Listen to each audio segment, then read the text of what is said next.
Center. Better is our mission, improving lives through personalized health and care. KSJE is supported by San Juan Regional Medical Center. The most important ingredients to sustaining health and wellness are the resources and tools that help you live a vibrant and healthy life. At San Juan Regional Medical Center, the goal is to promote health by making sure those resources are available. Find the path to the best life at lifebetterhere.com. San Juan Regional Medical Center. Better is our mission, improving lives through personalized health and care.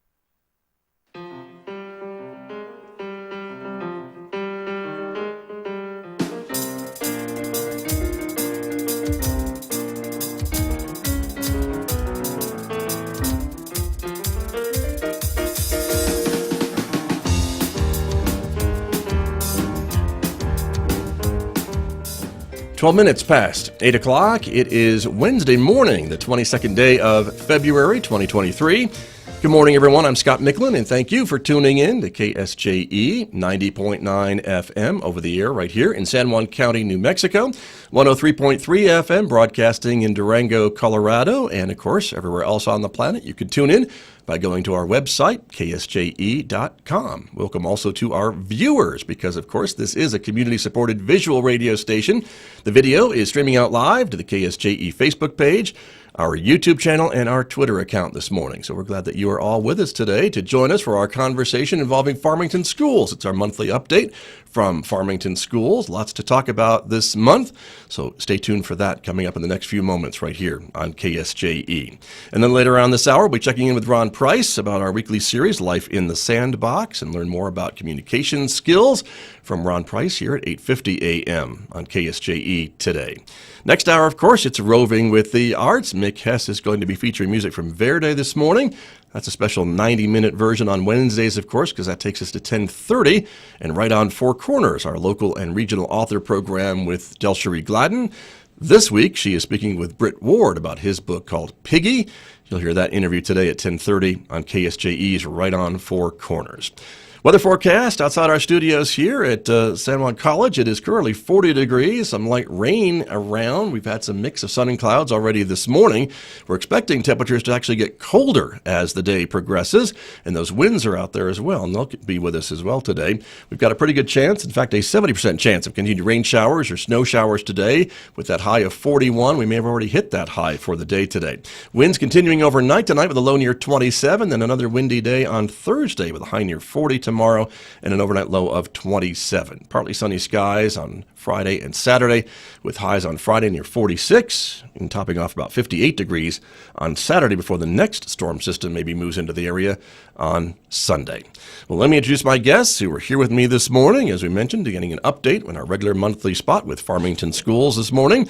Superintendent Cody Deal is with us this morning. Superintendent Deal, welcome back to KSJE. It's good to have you here. Good morning, Scott. Thanks for having us. You bet. Thank you for being here. And let's start, before we introduce the other guests, by talking with you a little bit about some of the things that have been going on recently. I know, and I'll call them up here in just a moment. We've got some slides to share with everybody, but some more successes from your students and staff at Farmington Schools. Yeah, so obviously we want to highlight good things that are happening. And recently we had our FHS robotics team compete and win an aerial drone competition. First annual competition that was held on January 21st. So really cool to see. Good stuff happening there. And so getting students out and competing on whatever it is that they choose or that interests them, the more we can do this, the better off we are. So right. Good stuff. Very exciting. And I'm sure the competition was a bit different than when I fly my drone and just try not to crash it. And I call that a success. They probably did a little bit more than that. I'm hoping so. Yes, I bet they did. Absolutely. I bet they did. And there's competitions and so yeah, and we'd love to have them in here. That'd be great. And so maybe we can get them in and you see a picture there of.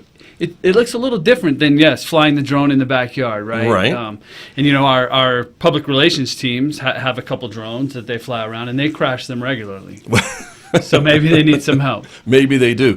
But this is all part of career and some other skills for these students, right? Because drones are another career path. I know we have a program here at San Juan College, and so these students that are involved with this really are onto something, I think, because we're going to just use them more and more in the future. Well, absolutely, and I think we certainly want to highlight career college readiness programs. And if I go off on a tangent, well, I already did. So yeah, you sir. did, Yes. and leading me into, we're really excited about the future of career and college readiness.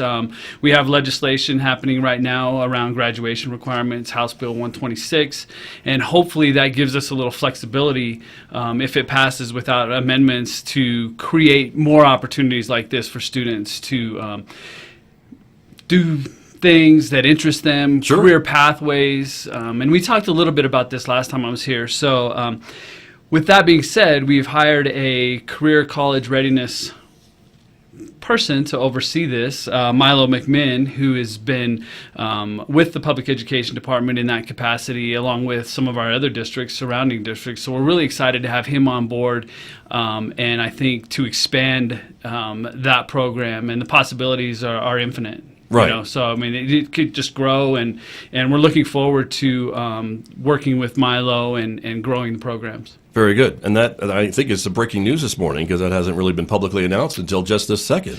So yeah, we hired Mr. McMinn in the last few days, and so he'll finish up some work with the public education department and start with us here in the next couple weeks. Okay. We're excited. Very good. Very exciting. Well, thank you for sharing that this morning. We always like to have breaking news on the show, so thank you very much for coming in and talking about that. Some science fair awards, too, we want to talk about, right? Yeah, so we had our district science fair, which took place Saturday, February 4th at Piedra Vista High School. More information is available on our website. 28 students will represent Farmington Municipal Schools at the San Juan Regional Science Fair, March 3rd and 4th. So we're looking forward to that. And if you go on our website, and maybe Roberto's here with us today, if you want to expand on it a little bit on how to look at some of the projects that students are submitting. Yeah, let me introduce Roberto Tabota, who is the Public Information Officer for Farmington Schools, who's also here. And there's a lot of information, I know, on the website if folks want more details about some of these things we're talking about, Roberto. Yeah, good morning, Scott. Good yes, morning. Not just about this, but also about the drone competition. We have a couple of videos right on our website where you Nice. can see how they competed. You can see interviews with the students. How they're not crashing. How they're not crashing like we do. Excellent. I really thought Do you that's how need you did equal it. time to go after Mr. Deal about the crashing of the PIO drones, or you're all right? No, he is correct. Oh, That's all right, I see. exactly the first thing I did when I got it. I gotcha. It just takes some practice. It Practice makes really perfect. does. It's an art. That's true. That's true. Very, very good. Well, congratulations to your students, Mr. Deal, and their success at the science fair competitions. And as we move on to talk a little bit about some of the next things that we had on our docket this morning, safety and security, and that brings our other guest into the program as well, I think, too. Dale Bodie, who is the Executive Director of Support Services, who's also with us this morning. And Mr. Bodie, good morning. Good morning, sir. Thank you for coming in. Thanks for having us. You have a busy job? All the time. I was going to say these days, but then I think all the time you have a busy job. It keeps us busy, yes. Yeah. Okay. And so let's talk a little bit about some of those things, which is keeping kids safe, keeping your staff safe, and the property safe. All those things, right? It is. Recently we've had a lot of things going on with the evacuation that happened at Ladera, and we've had some lockdowns in schools. And I think we wanted to come and kind of talk a little bit about how those happen and what goes along with them. And I think the first thing is that work with the state, we have to put together school safety plans for every single school and plan for a variety of different eventualities that may happen. And then we practice those with our first responder partners and the Office of Emergency Management. And that's how we kind of get to the point where we move into an evacuation or move into a lockdown based upon certain criterias and things like that. I know a lot of parents had questions about everything that happened with Ladera, and because basically it was the first evacuation that we'd had in the county since Aztec several years ago. Right. So, and there's a lot of things to consider, as you've been mentioning, right, of how to do that, right? You have to get those people out of the building and maybe even off property, right? And then how do you reunite those children with their parents? And you just can't do that it's not an easy thing, I guess is what I'm trying to say. There's a lot of steps involved, and so when we're planning it with the state, when we're planning it with the Office of Emergency Management, and we're talking with the fire department or we're talking with the police department, we're looking at things like how fast can you get buses to a school, and how do you have them line up so that you can not be in the way of first responders that are dealing with whatever emergency is happening. In this case, it was a gas leak, so you're taking that into account. You're looking at where you're going to reunify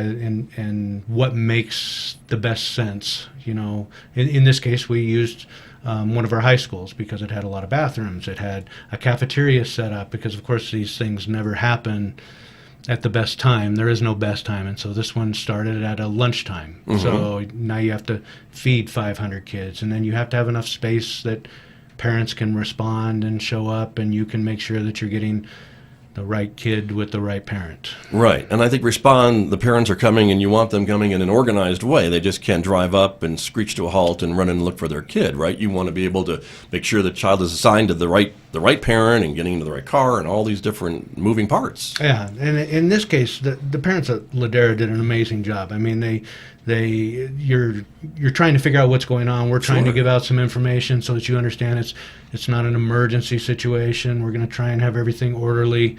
But the parents came, they were calm. They did a great job of having their IDs ready and filling out the paperwork and doing all these sorts of things, which is really important for us to start getting things through. And they were very patient, understanding that we want to triple check and make sure the right kid's going with the right parent. And I know it sounds redundant, but the kids are our responsibility until we give them back to the parent or the responsible person. Sure. And so getting all those things in place really is important. And that's a good point, because the responsible person may not necessarily be the parent. It could be a guardian, it could be a grandparent, it could be somebody else. And you have all those records, but you just need to match up that information. We do, and we had just started training, and of course this happens before you get everything in place.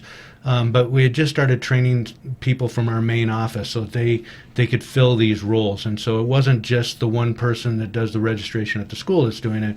We brought 20 people from the main office. And it wasn't just the two counselors that are now checking out kids from a school. Instead, it's 12 other people from the main office that are coming in and getting things set up. Because our goal is that the teachers should only be dealing with their classes, their kids, and just keeping them calm and getting everything ready so that we can move the kids as quickly as possible. Right.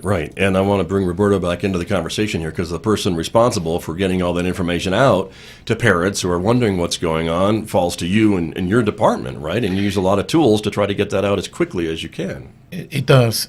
And if I can add to what Mr. Buddy was saying, one of the best things that happens to us is that we have a great level of collaboration with emergency management, with the Farmington Police Department, so that all of these moving parts also make sense to everybody.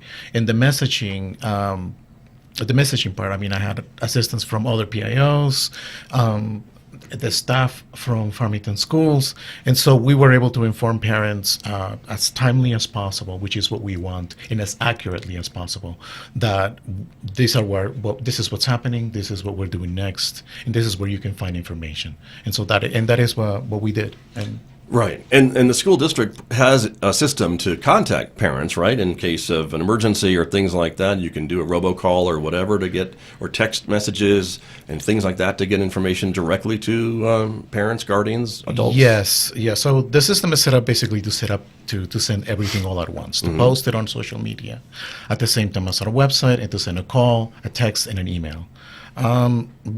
There were some issues with internet availability at the time of the Ladera evacuation, but every single event is different, obviously, but the goal for us is to do it all at once. But the most important thing, obviously, is that parents find out the information in one of our official channels, whether it's our website, whether it's Facebook, whether it's they get the phone call, because sometimes the phone call takes a little bit of time to go around. Sure. And the first thing they see is a message on social media.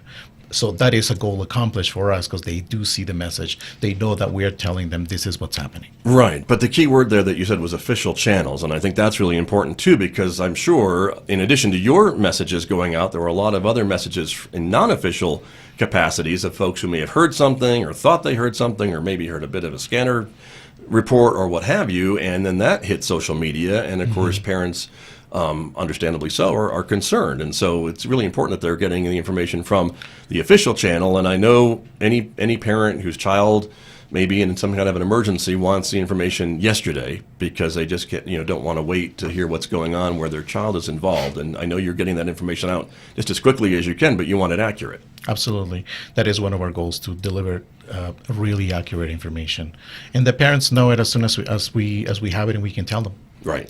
And go ahead, Mr. Deal, you want to add? Well, I think one of the frustrating parts for parents as well, and understandably so. I mean, it's their children.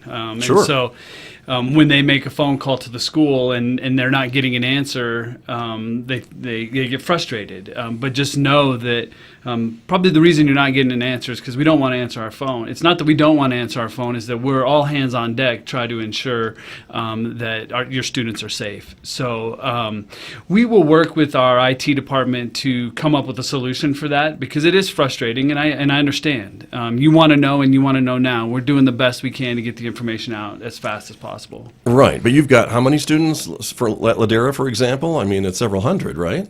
In that case, it was a little over 500 kids. And, Okay. And I think our goal, Multiplied by how many parents calling to find out what's going on? Sure. I mean, there's the math right there. well, and we also have an issue with there where you're evacuating a school, so calling the school doesn't really get There's you no one anything there to because there's answer. no one actually there. Yeah, right. Right. So I think in our debriefs and things and looking back at these, you always look at areas that you can improve on and do some things along those lines. And I think our goal is to be pushing out the information on these multiple channels, whether it be a telephone, the social media, our official websites, the emergency management channels, the city's website, providing one cohesive message all at once across multiple lanes so that people get the information they need. And I think the last thing I'd add on that is that we live in a world now where every kid has a phone too, and so parents are also getting information from their kids. Right. Just be aware your child may not know exactly what's going on. Sometimes that message gets a little garbled in the translation, is what we kind of find. At an elementary school, it's not as big a deal, but we have seen some parents that are hearing one thing from their kid that's completely different than what the situation is, and we try and get that information out as well on the social media sites, Right. and those other channels, giving you an idea what is actually happening at the school at that time. Indeed. Very, very good. Well, it's good to know, and thank you for mentioning that. Again, the updates from these trusted sources, and you post everywhere, don't you, Roberto, when there's something going on? I mean, any social media platform that a parent might be on would probably see a post from Farmington Schools. They will. And we also work with our partners at the Farmington Police Department so they can share the same information and emergency management. If I could add also that that I would directly to parents say that we are on the same team. We're basically working with you as well, and we want you to have this information in the best and as soon as possible. So we appreciate your patience. Their parents, for this example, they were amazing, and they were as patient as they needed to be for the information to come from us. Great. That's important. And again, I would say, too, for media, getting your information from trusted media sources as well is also another important distinction, I think, in Thank you, yes. situations like this. So thank you very much. Thank you, gentlemen, for coming in. We really, really appreciate that. We're going to, I think, swap out for a couple of guests at the moment. So we'll say goodbye to Mr. Bodie and Mr. Boda. Thank you very much. Thanks. And Thank you. You bet. And Mr. Deal, I'll turn to you to ask you a couple things about some other stuff that's been going on. And you mentioned Mr. McMinn already, so we've already let that cat out of the bag. Well, before they leave, Yes. Or on their way out the door, Oh, okay. I do want to just reiterate and appreciate the effort that it takes for example, in this reunification at Ladera. It took our central office staff cooperation with the Office of Emergency Management, the Farmington Fire Department, the Farmington Police Department, all of our operations. So it was a big effort, and so thank you to everyone who was involved, and most importantly, the staff and students for being calm, and it worked out well. Right, very good. That's important. So appreciate that. Excellent. Well, we'll get our other guests here settled in just a moment, and I wanted to ask you maybe a bit while we're just transitioning here, Mr. Deal, a little bit about weather and snow days. We've had some interesting weather the last couple of weeks, and I know that's a decision that you don't make lightly when you have to do a delay or a cancellation. Would you mind just reminding the audiences about the policy about calling a snow day or a delay? Well, I would say that the majority of it hinges on whether or not we can get our buses out on the road.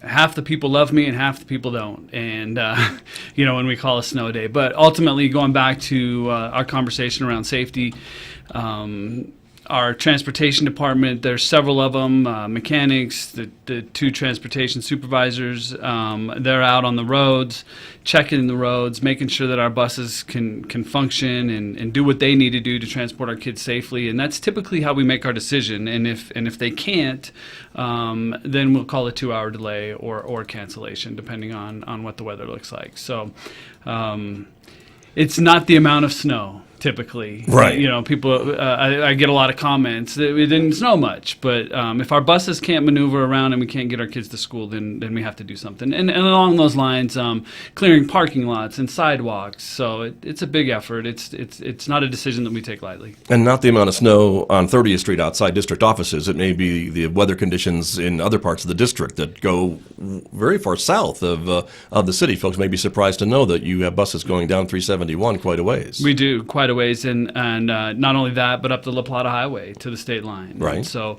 okay. we travel a ways. Yeah, very good. Well, let's introduce our other guests who are here with us this morning, and welcome to the two of you. Thank you for being here. We have Jessica Bermudez and Sharon Bassing from the district, and good morning to both of you. It's great to see you, and thanks for coming in this morning. Thank you. So, Scott, this is a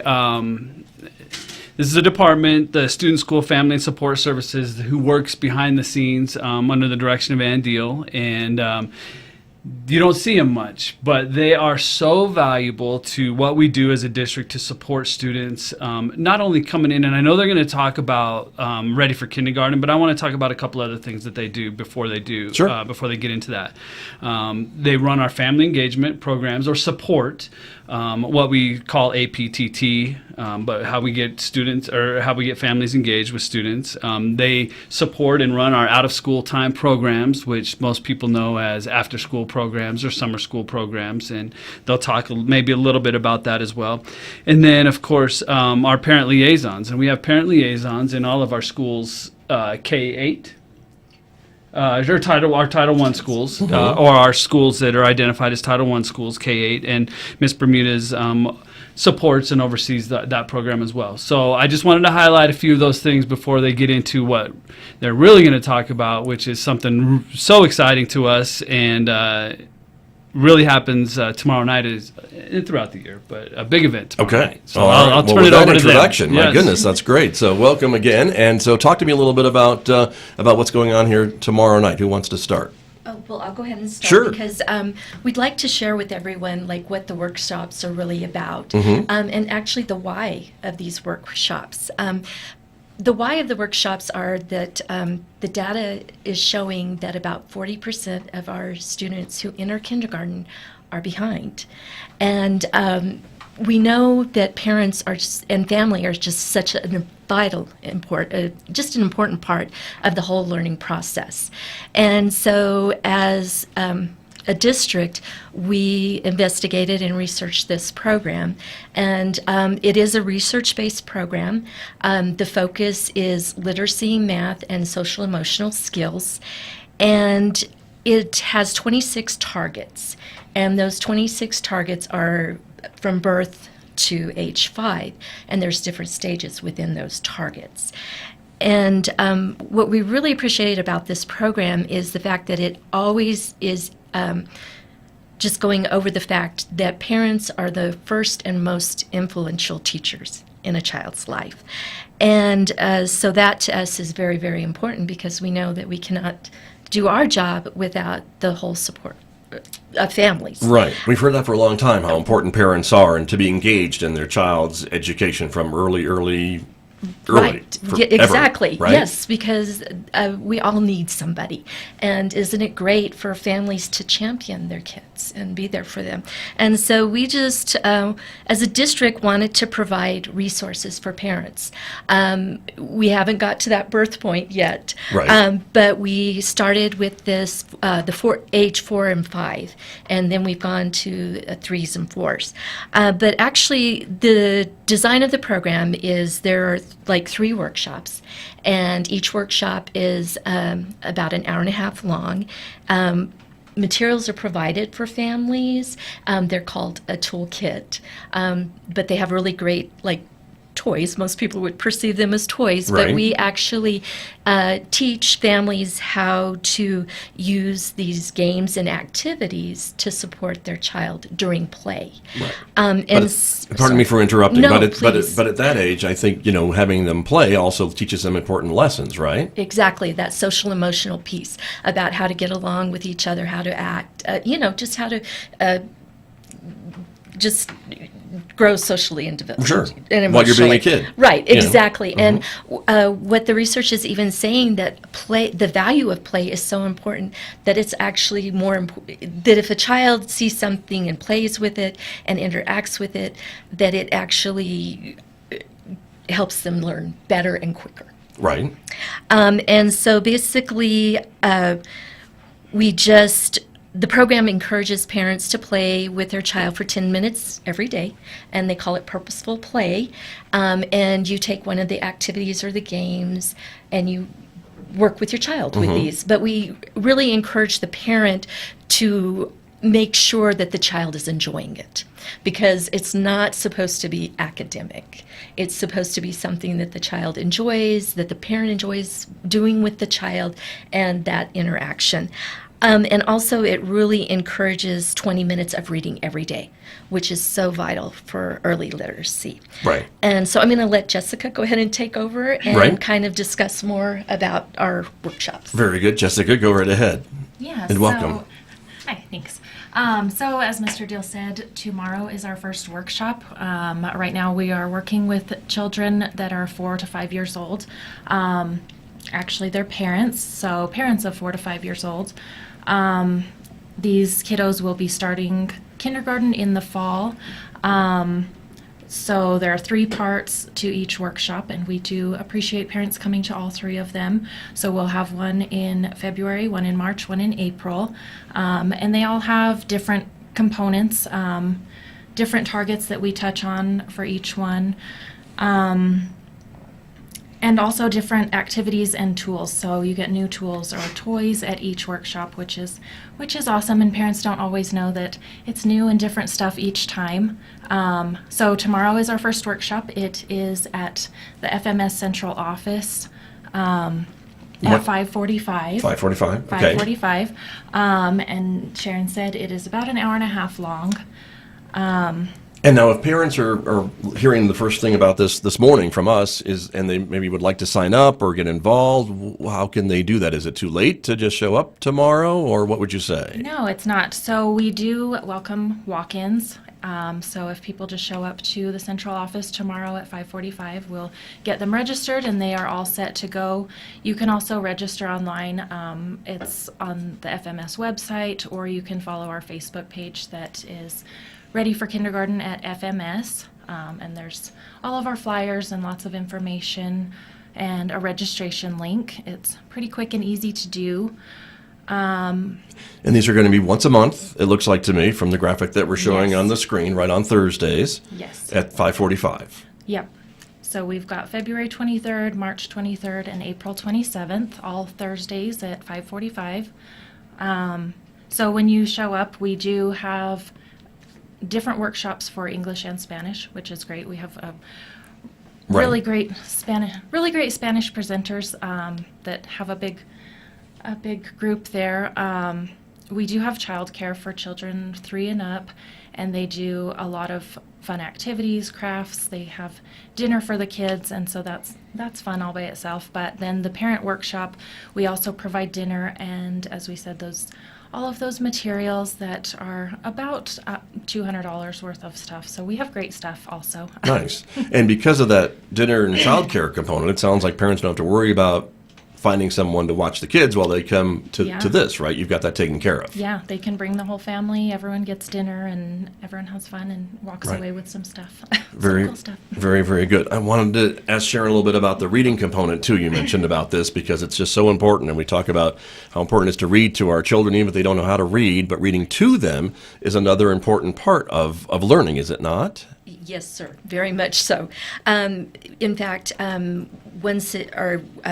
just some information that we share is the fact that if you read to your child for 20 minutes every day for a year, they are exposed to 120 hours of reading, which that's huge. Right. And that reading helps with language skills, vocabulary. It helps with thinking skills and just social development even. And so if you read that 20 minutes every day from birth to age 5, it's over 600 hours of How about reading that? time. That's an literacy experience that a child can Right. really use. Exactly. And a valuable time. Right. Valuable time. Right, very true. Superintendent Deal, let me come back to you about this program and being able to offer this to parents for their kids in the school district. Yeah, and so this isn't the first time this has been offered. So Right. we've been doing this for what, three years now. So and different groups. I think we had a fall workshop as well, right? It's amazing. It's exciting. It's fun. I'll go up to the 4th floor and just look down and watch the kids play, and it's a neat opportunity for parents. And the ladies talked about the information that not only that, but the kits that are given to, and it's totally free, and they keep them forever. They don't have to give them back. And like Miss Bermuda said, they change each time. So. It's a great opportunity to provide good resources to families to help their kids become ready for kindergarten. Right, very true. And the support, I guess, too, that maybe some parents feel that they would like, maybe to make sure that they're getting their child ready to go and ready to succeed at school and to be ready to go when they turn 5 or so. So Yeah, that's and it's important. a Go good way ahead. to start building that relationship between the school system and parents if they have preschoolers. Building that trust and before they even get there. Right. Well, very good. It is the Ready for Kindergarten workshops, and again, the first one or the next one kicks off tomorrow, Yes. 5:45 at the district office. Yeah. So- And then I did want to point out too that next year we're going to have some big changes. Right now we're offering programs for 3 to 4 year olds and 4 to 5 year olds. But next year we're going to change it up a little and have groups for babies, toddlers, and preschoolers so we can, like you guys were talking about, reach them starting at birth and partner with some other local places and get parents in from a younger age. How exciting is that? That's great. Wonderful. Well, congratulations. And before we leave, how many are registered for tomorrow? I think this is great. I believe 79 was the 79 families, yeah. And it grows every time, right? Yeah. It Yes. just keeps growing. So we'd love to fill the place up. We'd love to have to move it. Right, to a larger venue, Yeah. perhaps, right? And they Okay. don't want to move it because Right. all their stuff is there, right? I understand. But, yeah. But that would be great. So, Yeah. well, congratulations to both of you. And it sounds like this is a really important and needed program in the community, and to make it available, again, free of charge Yeah. for these families, and to be able to offer dinner and childcare and give them really great tools and fun tools to be able to use to get their kids ready for kindergarten. So, terrific. All right. Well, thank you, and Thank thank you you. for helping us promote our program. You bet. Thank you for coming, and you guys can hang out there for just a few more minutes if you want to. And I just have a few more things to talk to Mr. Deal about this morning. Mr. Deal, we have the, San Juan College High School to talk a little bit about, right? Are they recruiting for They are.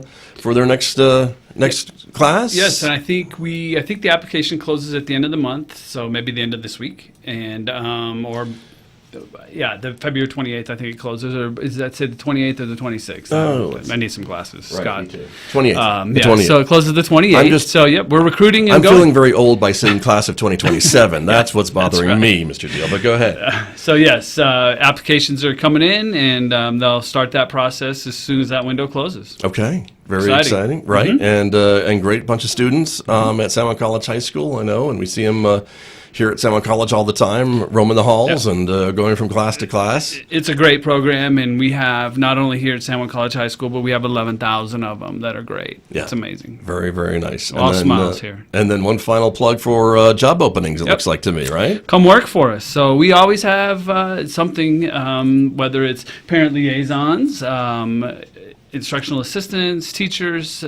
We have openings. So check our website, and we welcome all to apply, and good place to work. All right, very good. Well, Mr. Deal, I think we're out of time this morning, but I appreciate you coming in and bringing all these great representatives of Farmington schools with you this morning. Thank you. Thank you very much. Well, as always, we appreciate you having us. You bet. Look forward to seeing you next month. You bet.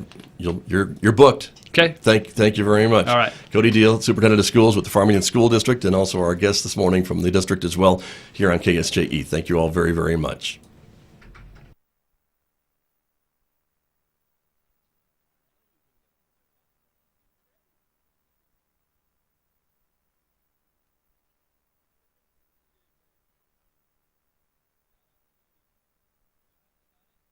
KSJE is supported by the San Juan Symphony, presenting Visionary Beethoven, Saturday, February 25th at 7:30 p.m. at the Community Concert Hall at Fort Lewis College, and Sunday, February 26th at 3 p.m. at the Henderson Performance Hall at San Juan College. The concerts feature violinist Arnold Sussman, a member of the Chamber Music Society of Lincoln Center. Learn more about the music at pre-concert talks 1 hour before each performance. Find out more at San Juan Symphony.